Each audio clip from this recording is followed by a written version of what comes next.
there and welcome to the channel. Don't forget to subscribe. The flipping next second there. It's a flipping wind, and now I'm going to sort out using my newly acquired dance skills. Anyway, in this video we're going to be talking to you about where exactly is the best place to plant camellias. Well, I can answer that for you, but first we have to go to where camellias originate.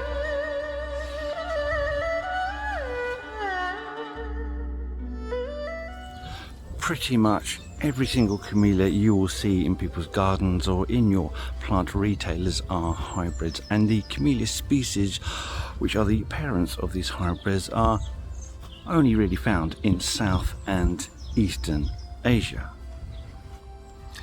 Now, within this admittedly huge region, you'll often find camellias growing either in woodlands or as like a mid-story plant in forests. So as such, you need to try and mimic these kind of surroundings when they're in your garden, otherwise they can struggle to perform at their best. So let's have a look and see what we've done in our garden. So we have a couple of camellias here and here, which are planted under the shelter of this rather large apple tree, and then in the corner we have another camellia which is planted under the protection of this large holly tree. Now, because they've evolved to survive under the protection of a woodland canopy, they can struggle if they're planted outside in full sun all day. So it's best really to avoid that. They will be happy with morning sun, they will be happy in dapple shade, they will be happy in evening light, but they really do want a certain amount of protection during midday sun, especially over the summer, over the hottest periods of the year, because the leaves can be prone to scorch, and that will show itself by yellowing of the leaves. Now, I want to talk to you about soil type, because this is quite important when it comes to camellias. Now, often you come across gardeners saying that camellias are in the Ericaceae family, but they're not. They're from the Taceae family or Theaceae family, depending on if you want to pronounce that H or not. It's got very windy. But they are from the order Ericales, in which the Ericaceae family is also in the Ericales family. But the reason why this is important is because that camellias require a neutral or slightly acidic compost. If you have it in an alkaline compost, then it will struggle to take up certain nutrients such as iron and magnesium, which means it struggles then to produce the chlorophyll pigment. So you get yellowing of the leaves and stunted growth. So whether you're planting it in the ground or in a container, you really are going to have to use ericaceous compost. So whether it's in a container or in the ground, your camellias all really require the same things. They need ericaceous soil. It needs to be regularly moist throughout the year, especially over the summer, and not to be left in waterlogged conditions over the winter. It needs shelter. It doesn't want to be exposed to strong winds. It needs a dappled shade, and you get pretty much all of that right, you shouldn't really have a problem. Hold on a minute. I've got something important to say. If you've enjoyed this video or just find some of the information in it useful to you, then consider clicking on the like button. That way it makes it a lot easier for YouTube to find other people who want to find that information. Anyway, no further ado, let's continue finding out what old Boilbutt has to say. Now, camellias are often recommended as an excellent container grown plant, and to a certain extent it is true. They do have a fibrous root system. They don't have a big taproot that goes down. Many varieties, but check your sizes before you buy them, grow to around 3 to 5 feet tall, but believe me, there are plenty of cultivars that grow much bigger, and this is what causes the problem. If you've got it in a pot, it's prone to dry out.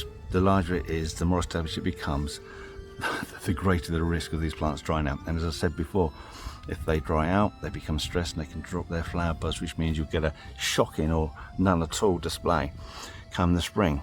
So it's down to you to water. It's also down to you to feed your camellias. And like I say, it's an ericaceous plant, Ericales order plant, and requires the compost to be slightly acidic so it can take up the required nutrients. Now, if you live in London or live on the south coast and you have what is known as hard water, and hard water contains calcium, and calcium is inherently alkaline. So if you're permanently watering your camellias in containers using the tap water, then over time your soil become less acidic and starts to become more alkaline. So to avoid that, feed your plants with a acidic water-soluble fertilizer, something like Miracid, which is an absolutely excellent product, or rainwater, either two. And the same goes for these camellias that we've got under the tree. During the summer, these trees will take out pretty much all the water around here, leaving the floor and the ground very dry. So you need to give additional watering to these plants too. Now there is one issue regarding the best place to plant your camellias, and that comes into play once the your plants come into flower. And this is the issue. Some cultivars, not all, just some, can be prone to browning off of the flowers as they open if they've experienced a sharp frost in the night, and then come the morning they're exposed to direct sun. And if that happens, then you can get the outer petals browning off, and sometimes in more serious cases all the petals start to brown off in the morning, particularly noticeable on white flowering camellias. But it's not all camellias, just a few camellias. That's something that you just need to be aware of. So if it is an issue or becomes an issue, then check to see if your plant does receive full sun first thing in the morning, and then maybe move it or plant something to block the lights getting to it. But on top of that, be aware, especially with pot grown plants, that they can be more stressed over the summer. And plants that are stressed are more prone to fungal infections, and there are a selection of fungal infections that can damage your bloom. So try not to get the two mixed up. What you may think is an issue with the frost and the direct morning sun may actually be something else, maybe a fungal infection. But definitely something for you to be aware of. And so to conclude, which is best? Is it better to grow your camellias in containers, or is it better to grow your camellias in the ground? Well, it's pretty obvious. They will do far better in the ground. They are less prone to pretty much everything. Keep them in the pot. You've got to make sure they're fertilized properly. Keep them in a pot. You've got to make sure they are watered properly. Keep in a pot.